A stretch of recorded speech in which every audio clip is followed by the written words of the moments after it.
Date lang po. Ito na po yung pigeon loop ni Boss Imus. Ayan.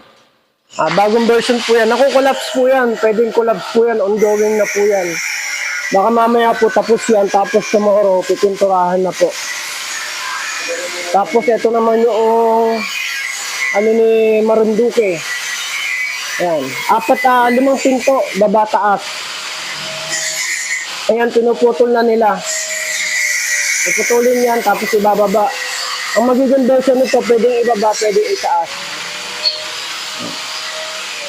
Ano yan, 10 pinto, 5 sa baba, 5 sa taas. Tapos yung flooring niya, ayan, steel matting na 1/4 heavy duty.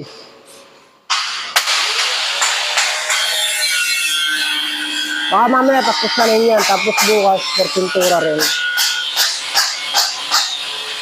Tapos, ito yung for deliver mamaya, hinahabol namin na cut cage.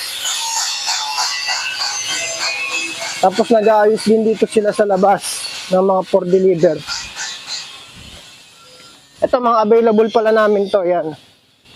Tapos ito yung inaayos sa for deliver.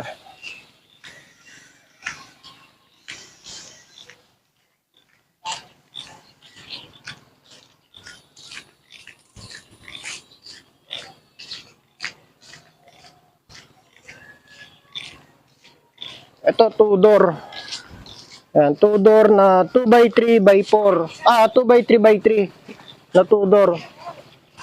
Tapos ito cut cage na 4-layer 2x3x5 na double roof. Pwedeng indoor, pwedeng outdoor, mga for deliver ngayon. Tapos sa mga magbibisit, may mga available kami on hand. Ayan, marami din. Meron din sa loob. Andun. Ang location po namin ay Kapipisa, Tansa.